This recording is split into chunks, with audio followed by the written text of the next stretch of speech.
Light shop ലോകത്തിൽ അലയുന്ന പലതരം ആൾക്കാരെ പറ്റി നമ്മൾ അറിഞ്ഞു. ഇനി എന്താണ് ലൈറ്റ് ഷോപ്പ് എന്ന് അറിയണ്ടേ? ഈ ലൈറ്റ് ഷോപ്പിലേക്ക് കുറേ അധികം വ്യത്യസ്തമായ ആൾക്കാർ വരാറുണ്ട്. ഇത് വെറും ഒരു ലൈറ്റ് ഷോപ്പല്ലേ? പിന്നെ എന്താണ് ഈ സ്ഥലമെന്നും എല്ലാം ഡിഫറൻ്റ് ആണെന്നും സാംസൺ ഊഹിക്കുമ്പോൾ എന്ത് വ്യത്യസ്തതയെന്ന് ജങ്. ഈ രാത്രി അത് അവസാനിക്കുന്നേയില്ല.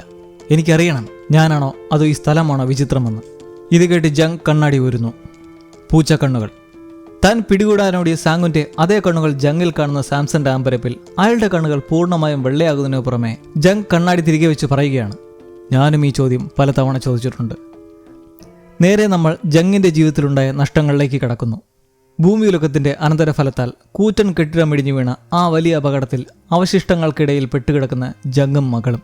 ചലിക്കാൻ പോലും കഴിയാതെ കിടക്കുന്ന മകളെ കണ്ട് ജങ് എങ്ങനെയൊക്കെയോ കഷ്ടപ്പെട്ടെഴിഞ്ഞ് നീങ്ങി അടുത്തേക്ക് വന്ന് മേത്ത് വീണ് കിടക്കുന്ന സ്ലാബിൻ കഷ്ണം തള്ളി മാറ്റാൻ തന്റെ പരമാവധി ശക്തിയെടുത്ത് വിറച്ച് ശ്രമിക്കുന്നെങ്കിലും നടക്കാത്തതിൽ നിരാശനായി നമ്മൾ ഉടനെ പോകുമെന്ന് ആശ്വസിപ്പിച്ച് വീണ്ടും ശ്രമിച്ച് പരാജയപ്പെട്ട് അങ്ങനെ ദുരവസ്ഥയിൽ കിടക്കുന്നേരം മകൾ അവിടെ ചിതറിക്കിടക്കുന്ന മുട്ടായികളിലൊന്നെടുത്ത് പൊളിച്ച് അച്ഛന്റെ വായിലേക്ക് വെച്ചു കൊടുക്കുന്നു. എഴുന്നേൽക്കച്ചെന്ന് പറഞ്ഞുകൊണ്ട്. മുൻപ് കുഞ്ചുവിന് ജങ് വായിലേക്ക് വെച്ചു കൊടുത്ത പോലെ. എന്റെ മകളെ കണ്ടോ?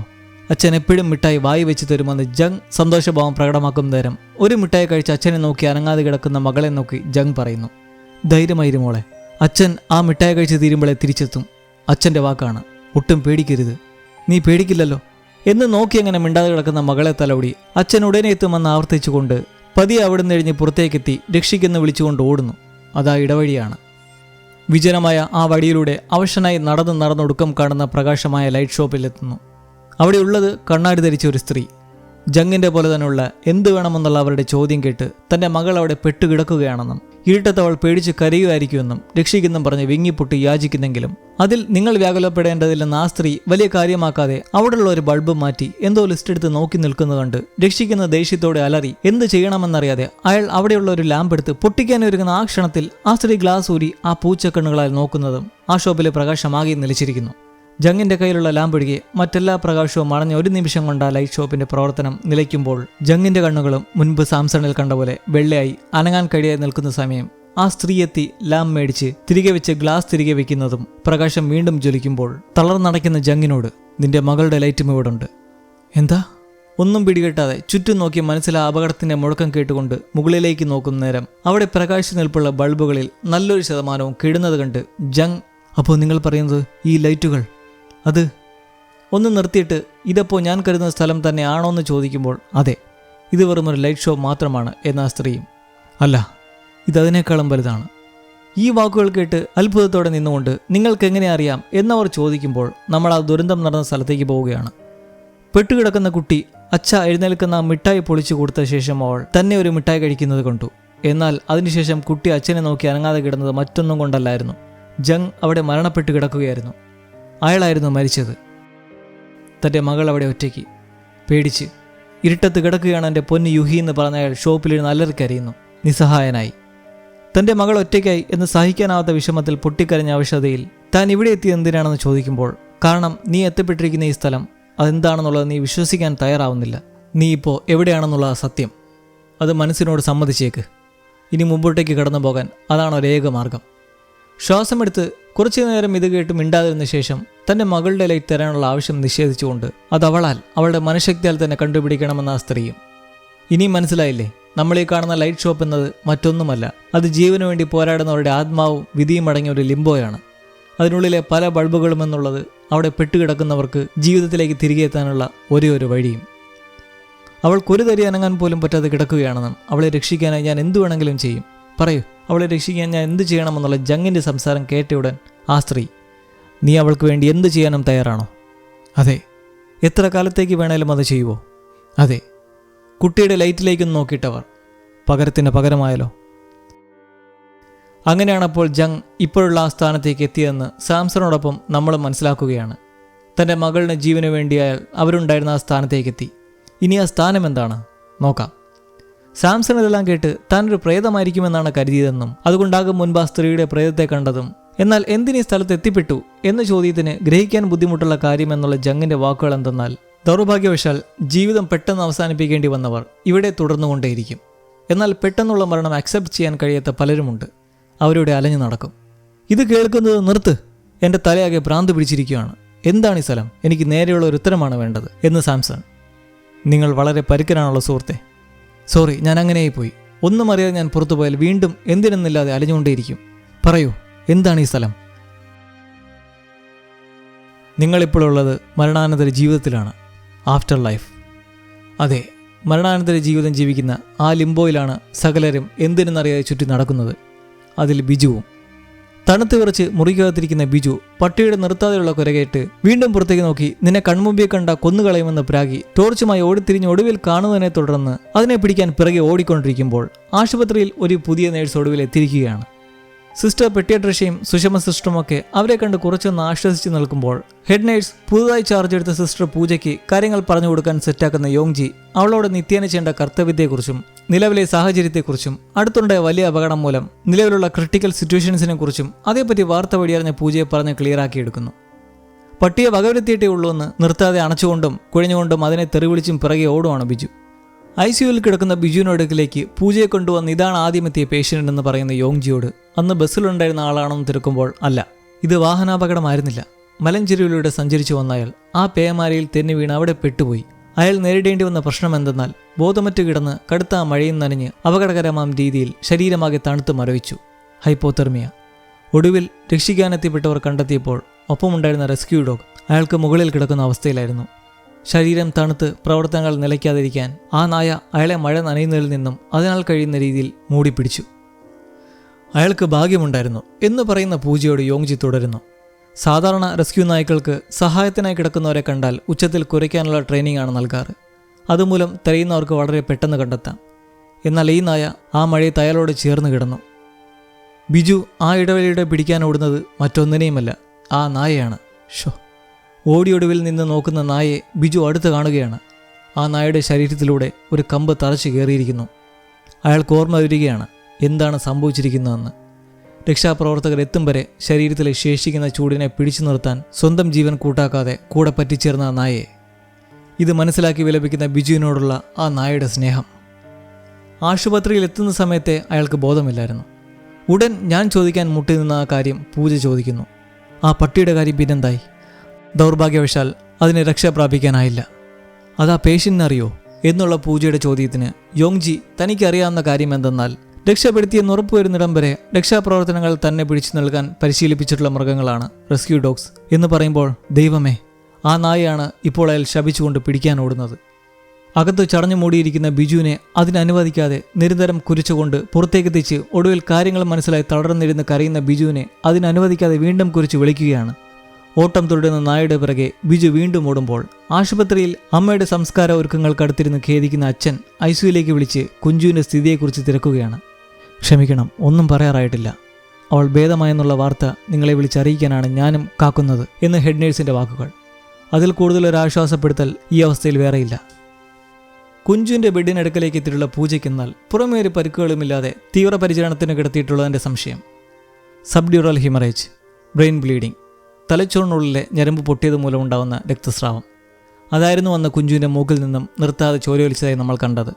എന്നാൽ ഇത്തരം പ്രശ്നമുള്ളവർക്കാകട്ടെ രക്ഷപ്പെടാനുള്ള സാധ്യത കഷ്ടിയാണെന്നുള്ള യോങ്ജിയുടെ പരിഭവം കാണുന്ന പൂജയോട് അവളുടെ അമ്മ അന്ന് അപകടത്തിൽ മുറുക്കെ പിടിച്ചതുകൊണ്ടാണ് പുറമേ പരിക്കുകളൊന്നും ഉണ്ടാകാതിരുന്നതും എന്നാൽ വീഴ്ചയുടെ ആഘാതത്തിൽ തലച്ചോറിലേക്കുള്ള ഞരമ്പ് വലിഞ്ഞു പൊട്ടി എന്ന് സംശയങ്ങൾക്കുള്ള മറുപടി ലഭിച്ചതിന് പിറകെ അമ്മയുടെ അവസ്ഥയെക്കുറിച്ചുള്ള ചോദ്യത്തിന് യോങ്ജിക്ക് വാക്കുകളില്ല. ഇല്ലെന്ന് തലയാട്ടുന്നു. അവൾ ഉറങ്ങുന്നത് പോലെയുണ്ട്. എഴുന്നേൽക്കുമ്പോൾ അവൾക്ക് ഇവിടെ ഒരു ദുസ്വപ്നവുമായിരിക്കും. അതുകൊണ്ട് അവളിപ്പോൾ ഒരു നല്ല സ്വപ്നത്തിലാണെന്ന് ഞാൻ കരുതുന്നു. കുഞ്ചു മുറിയടച്ച് കരഞ്ഞുകൊണ്ടേയിരിക്കുവാണ് അമ്മ മിണ്ടാത്തതിൽ.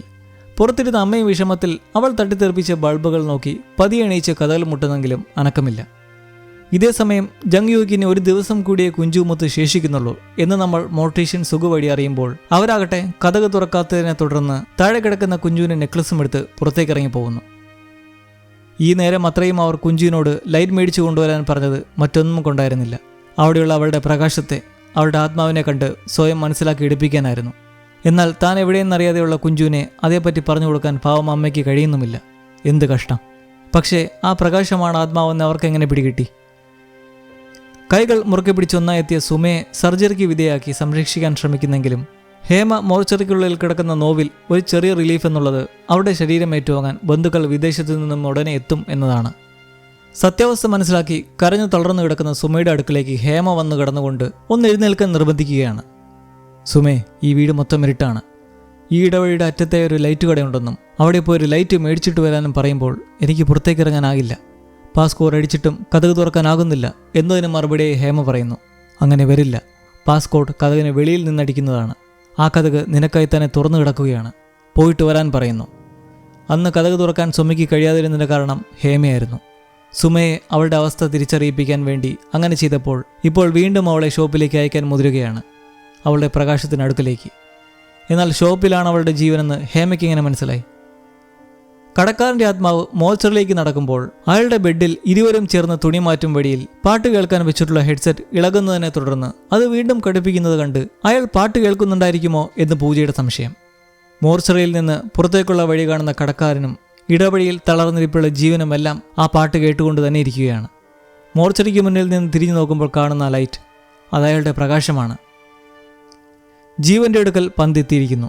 ഇടവഴിയിലും അതേപോലെ ഹോസ്പിറ്റലിലും നഴ്സുമാരെല്ലാം കൂടി ഒരാളെ ഏൽപ്പിച്ച് അപകടത്തിൽ പൊരിഞ്ഞ ഒരു ജീവന് പ്രണാമമർപ്പിക്കാൻ പോകുന്നു. ഡ്രൈവർ സിംഗിന്റെ മൃതശരീരത്തെ പ്രണമിച്ച് തിരിച്ചുവരുന്ന പൂജയ്ക്ക് വല്ലാത്തൊരു അസ്വസ്ഥതയാണ്. ഇനിയും ഇതുപോലെ ഈ കിടക്കുന്നവരെ കാണാൻ ഇടയാക്കല്ലേ എന്ന അസ്വസ്ഥതയിൽ വന്ന് യോങ്ജിയോട് എല്ലാ പേഷ്യൻസും ഇതുപോലെ കോമയിൽ കിടക്കാറുണ്ടോ എന്ന് തിരക്കുന്നത് വഴി അവൾ അപ്സെറ്റ് ആണെന്ന് മനസ്സിലാക്കി ഇതുപോലുള്ള ദിവസങ്ങൾ വളരെ വിരളമാണെന്നും പറഞ്ഞിട്ട് തുടരുന്നു. നമ്മൾ നിൽക്കുന്ന ഈ സ്ഥലത്ത് ഒരു അതിരുണ്ട്. മിക്ക രോഗികളും ഇത്രയും അടുത്ത് എത്താറില്ല. എന്നാൽ അങ്ങനെ എത്തി ഈ കിടപ്പുള്ളവർക്ക് നമ്മൾ ആ അതിര് കാക്കുന്ന കാവൽക്കാരാണ്. ഇവരെല്ലാം ഇപ്പോൾ ആ വരയ്ക്ക് മുന്നിൽ കൂടി നിൽക്കുകയാണ്. അപ്പോൾ ഇവർ പുറത്തു വന്നില്ലെങ്കിൽ എന്തു പറ്റും? അവർ ജീവിക്കുവോ അതോ? നിർത്ത്, ആ വാക്കൊരിക്കലും പറയരുത്, മനസ്സിലായോ? അവരൊന്നുകിൽ തിരിച്ചു വരും, ഇല്ലെങ്കിൽ അവിടെ തുടരും. യോങ്ജിയുടെ വാക്കിൽ നിന്നൊരു കാര്യം തീർച്ചയാണ്.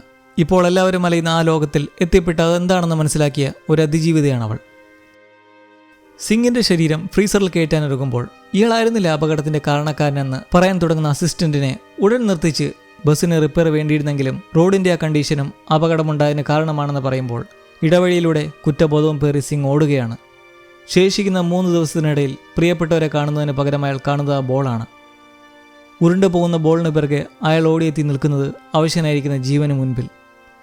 ഞാൻ ഇത്രയും നേരം നിന്നെ തിരക്കി ഓടുകയായിരുന്നുവെന്നും ഈ ബോൾ കാരണമാണ് ഞാൻ കണ്ടെത്തിയതെന്നും പറയുന്നത് കേട്ട് എനിക്ക് നിങ്ങളെ അറിയുമോ എന്നുള്ള ജീവന്റെ വാക്ക് കേട്ട് സങ്കടപ്പെട്ടുകൊണ്ട് വളരെ പ്രയാസമുണ്ട്, നമുക്ക് പോകും വഴി സംസാരിക്കാമെന്ന് വരാൻ വിളിക്കുമ്പോൾ ഈ ഇടവഴിക്കൊരു അന്ത്യമില്ലെന്നും എങ്ങോട്ട് പോകാനാണെന്നും വിങ്ങുന്ന ജീവനോട് എനിക്ക് നിന്നെ പുറത്തേക്ക് വിടാൻ കഴിയുമെന്നും വയ്യാത്ത നിന്നെ ഞാൻ ചുമക്കാമെന്നും പറയുന്ന സിംഗ്. മരണാനന്തര ജീവിതത്തിലാണ് നിങ്ങൾ.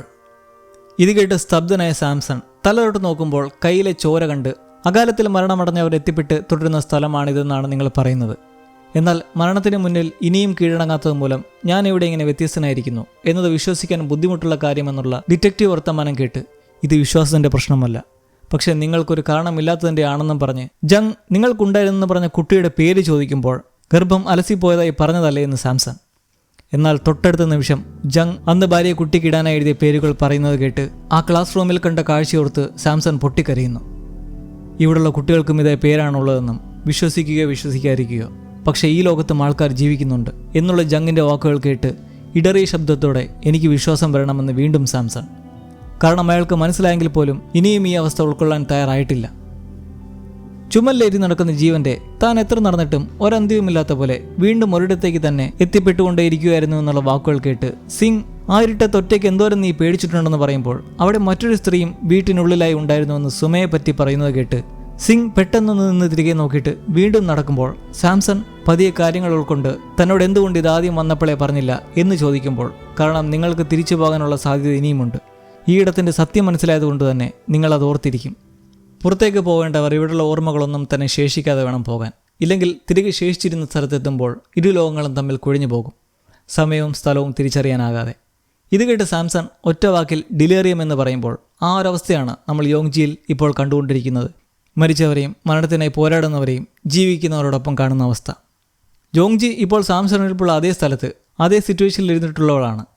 ഇവിടം വിടുന്നവർ ഈ ഇടവുമായി ഒരു ബന്ധവും സ്ഥാപിക്കാൻ പാടില്ലെന്നും താൻ ഈ അതിരിൻ്റെ ഒരു കാവൽക്കാരനാണെന്നും ജങ് വെളിപ്പെടുത്തുന്നു. നിലവിലെല്ലാം മനസ്സിലാക്കിയിരിക്കുന്ന സാംസൺ താനിപ്പോൾ ആ സ്കൂട്ടറിൻ്റെ ശബ്ദം കേൾക്കുന്നില്ലെന്ന് പറയുമ്പോൾ അയാളെ പിന്തുടരുന്ന എന്തിനാണെന്നുള്ള ചോദ്യത്തിന് അയാൾ ഒരു കൊലയാളിയാണെന്ന് കരുതി. നിങ്ങൾക്കറിയോ, നിങ്ങൾ രണ്ടുപേർക്കും ഒരേ കണ്ണുകളാണ്. ഉടൻ ജങ്, നിങ്ങൾ പറഞ്ഞത് അയാളെ ഈ ഇടത്തു നിന്നും കാണാതായെന്നല്ലേ?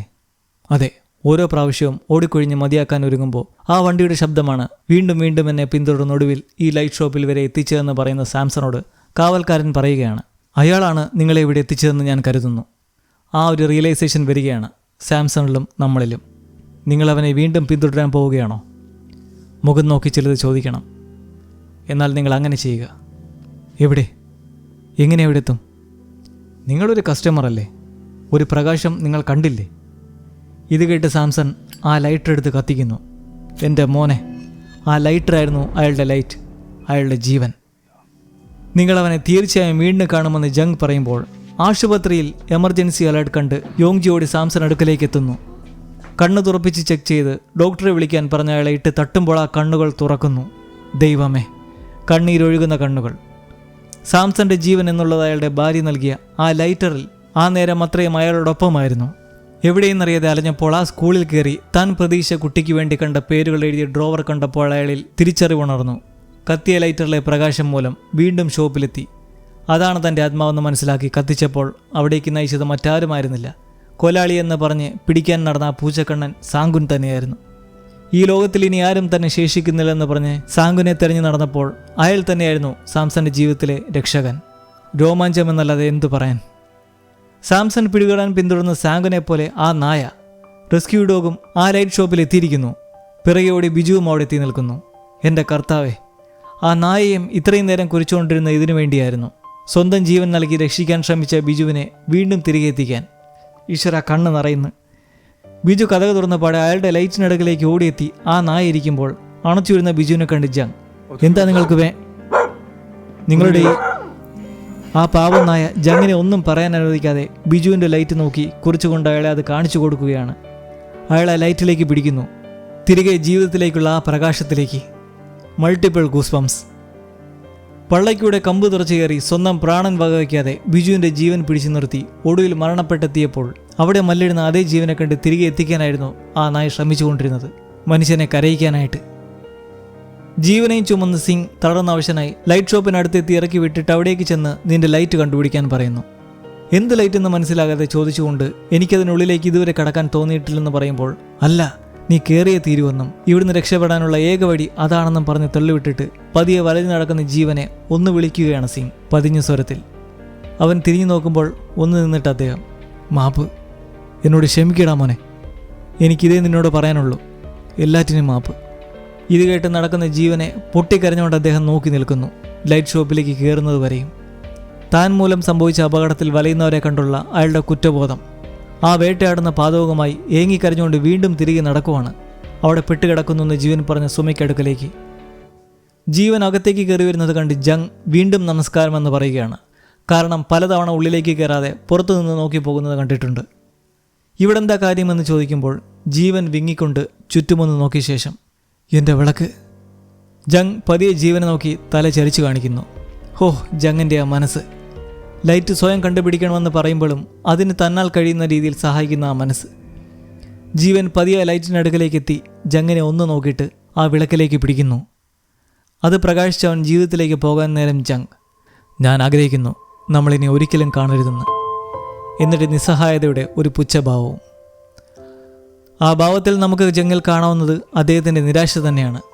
ഓരോ ആൾക്കാരും തിരികെ ജീവിതത്തിലേക്ക് പോകുമ്പോൾ സ്വന്തം മകളെ ഒരു നോക്ക് കാണാൻ വാനോളം ആഗ്രഹമുണ്ടെങ്കിൽ കൂടി അതിന് കഴിയാത്ത നിസ്സഹായത. ജങ്ങിന് തുടക്കത്തിലെ ലൈറ്റ് ഷോപ്പ് എന്താണെന്ന് മനസ്സിലായത് വേറൊന്നും കൊണ്ടല്ലായിരുന്നു. ഒന്നും പിടികിട്ടാതെ ചുറ്റും നോക്കി മനസ്സിലെ അപകടത്തിൻ്റെ മുഴക്കം കേട്ടുകൊണ്ട് മുകളിലേക്ക് നോക്കുന്നേരം അവിടെ പ്രകാശിച്ചു നിൽപ്പുള്ള ബൾബുകളിൽ നല്ലൊരു ശതമാനവും കെടുന്നത് നോക്കി നിന്നപ്പോൾ ഭൂമികുലുക്കത്തിൽ നിലം പതിച്ച കെട്ടിടങ്ങൾക്കിടയിൽപ്പെട്ട് പ്രാണൻ പൊളിഞ്ഞ ജീവനുകൾ തന്നെയാണ് കെടുന്നതായി കണ്ടത്. ആ റെസ്ക്യൂ ഡോഗ് ഒരു നോവ് തന്നെയാണ്. സമമായി കുറ്റബോധത്താൽ പിടയുന്ന ഡ്രൈവർ സിംഗും. അയാൾ ജീവനെ കണ്ടപ്പോൾ അത്രയും നേരം തിരക്കി നടക്കുമായിരുന്നു എന്ന് പറഞ്ഞതിന് കാരണം അയാൾ തന്മൂലം പ്രാണനു വേണ്ടി പോരാടുന്ന ജീവനുകളെ രക്ഷിക്കാൻ നോക്കുകയായിരുന്നു. അവരെ അവരുടെ ആത്മാക്കളുള്ള മനഃശക്തിയായ ലൈറ്റുകളുള്ള ആ ഷോപ്പിലേക്ക് എത്തിക്കുക എന്നത്. പക്ഷേ സിംഗിന് ലൈറ്റ് ഷോപ്പും ലൈറ്റും എന്താണെന്ന് എങ്ങനെ മനസ്സിലായി? മഹാനായ നായ ബിജുവിനെയും സാങ്കുൻ സാംസണെയും ഒടുവിൽ സിംഗ് ജീവനെയും ജീവിതത്തിലേക്ക് തിരികെ പിടിച്ചു കയറ്റിയപ്പോൾ ലിജിയെ അറിയാതെ നടക്കുന്ന കിം എങ്ങനെ അതിജീവിക്കും? സുമയെ ജീവിതത്തിലേക്ക് തള്ളിവിടാൻ ശ്രമിക്കുന്ന ഹേമയുടെ അവസ്ഥ എത്ര ദയനീയമായിരിക്കും? എല്ലാത്തിനുമുപരി ജീവിക്കാൻ സാധ്യത കുറവായ കുഞ്ചുവിൻ്റെ അവസ്ഥ എന്താകും? കാത്തിരുന്നു കാണാം, കണ്ണ് നനഞ്ഞുകൊണ്ട്.